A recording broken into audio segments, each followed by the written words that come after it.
Hey guys, welcome to the A1 with Moyin. So our quarantine series that we did last year, those amazing YouTube lives, have been turned into podcast episodes. So season 1 of the A1 with Moyin podcast is now live on all podcast streaming sites. Wherever you listen to your podcast, it's there. But we have little replays right here on the YouTube channel. So on this episode, I interview South African actress Mtoba, best known for her roles in Isibaya, The River, or the glam moment on red carpets.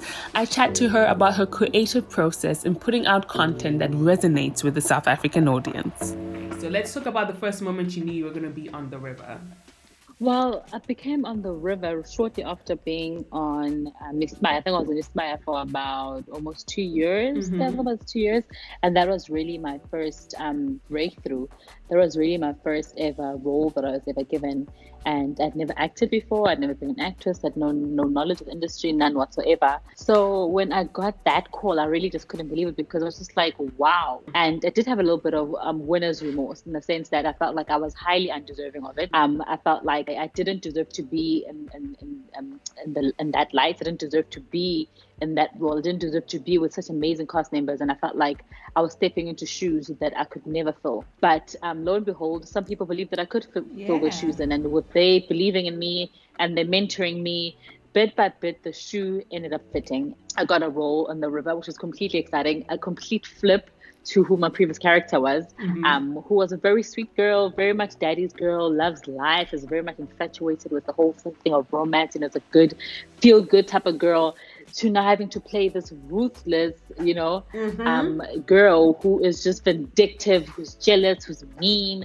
I was just like, goodness gracious me, I gotta dig deep for this one because I never even liked that in real life. So I had to do a lot of different learning, which I do a lot of online. I watch a lot of YouTube videos, I watch a lot of tutorials, and I watch a lot of anything that empowers me of how I can actually do better as an actress. So I learn a lot from my fellow cast members. I speak to them often about how I'm going to execute a role, how they can give me pointers. So that has literally been my school, and I've had the best teachers anyone could ever wish for. And I think the best school, which is literally the real life that I had to actually live this part. And I think it's really, really such a blessing and privileged. So that is how I got into acting, and that is how I'm on The River right now. When it comes to celebrities, a lot of people are on platforms that put them in front of millions of people, but that doesn't automatically make you a celebrity, doesn't automatically make you a fashionista or somebody that they love to follow on social media. So where did that kind of conceptualization come in regards to, all right, I'm on this platform, how can I elevate it and really show it through my fashion, my social media? When was that decision made? Did you have to find a manager at that point? Because you had already been on Isibaya, you had already kind of made a traction for yourself. I think what really happened is that when you find someone that aligns with you, it really, really matters. Because I was at a point where I just started out in industry when I met Ndando, who's now my manager since basically I began. I think I was on Isibaya for less than 6 months when her and I met up, and we've been inseparable since. When you find someone that aligns with you and your long-term plans and your long-term goals without even having to really put it into words, that's a person who's for you. And that's a person always be able to elevate your brand. I think it's really, really important to find people that want to elevate you, not for the short term, not for the next year, not for the next 2 years, but for the next 5 years, for the next 10 years. We believe in longevity.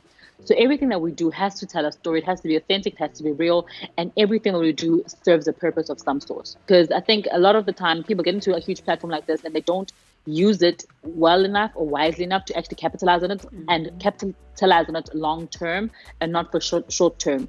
Having someone who understands why I say no to certain things and why I say yes to certain things and why we have a lot of more no's and do have a lot of yeses really, really matters, because she's able to then elevate myself and push me in the right direction. Because a lot of the 10 times I don't believe in myself, and I don't believe in my capabilities, and I get a bit shy and I get nervous. There's always great to have someone who believes in you sometimes when you can't believe in yourself. I always say that people that have trusted me with this acting journey and being in the industry are people that believe in the unbelievable.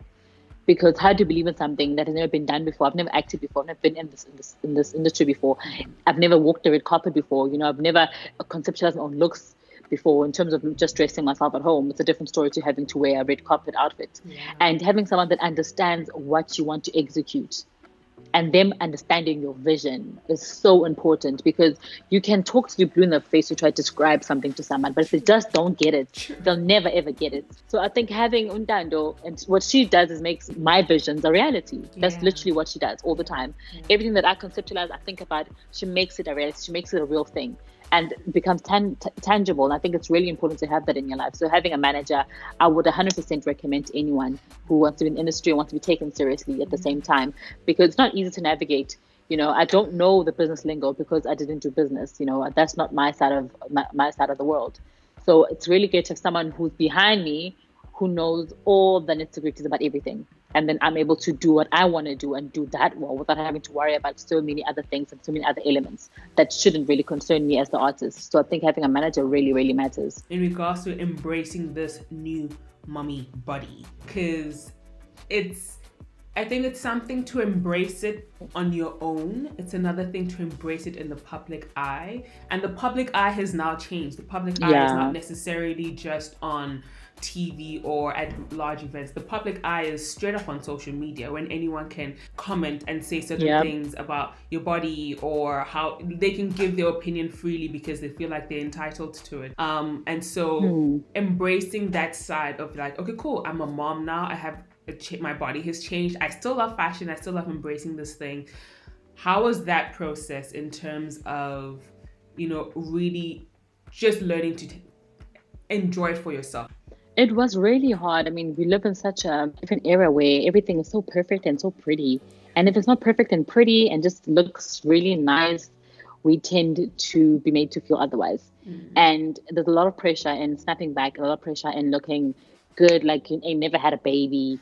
There's a lot of pressure in finding oneself and balancing your own body and being okay with your own body. I think society makes it so hard for us to actually be okay with ourselves. And I feel as though being a new mom and being in the industry definitely had a huge impact in my self-esteem and in myself as a person in general, because there were so many more things, imperfections that I wanted to hide because I wasn't happy with them. I had to play with the idea that, okay, one of my first looks was the sunmade look. And I thought to myself, wow, I wouldn't like to actually wear it. It's a hot day. It's always hot. Last year it was so hot, hot again this year. So I like to wear something short, Yeah. So I got into a short skirt and looked at myself.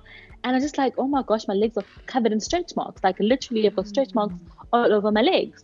There was such a thing I was not ready to experience. It was a reality that I was so detached from, that when it hit me like a light bulb, that goodness, Linda, you can't just wear short things how you used to anymore. So maybe a dress has to be a bit longer than how you'd actually like it to be. Yeah. Because that's just the reality of life, And then I had to adjust myself there. My breasts were really a lot bigger. My waist wasn't snatched. And then I just kept thinking to myself, I have so much more to hide because of the standards of beauty that we live in, that if I don't do that, I'll end up looking frumpy. But at the same time, I love fashion. I want to go there and I want to look good. And I worked with Rod Bileng, and he was able to make me feel so comfortable in what I wore. And I felt comfortable in being a new mom and being in this body of mine and being back in the fashion industry. And I was dressed in something that I felt happy in, that I felt comfortable. And I think it really, really matters that you're comfortable in something. Yeah. Being in a public eye and being in fashion and attending these events sometimes will make you not want to attend them because of how you feel, your self-esteem, because of how you think you look. And once again, it's important to have people who behind you that tell you look great, you're doing well, you look absolutely beautiful, this dress is gorgeous, you look gorgeous, just go out there, kill it and have fun, So I feel like it's really, really important to have a really great support structure. And the fact that being in a public eye, you're under way more scrutiny than the next person next to you would be. Yeah. So that's just a life though. Just take it with a pinch of salt and keep moving.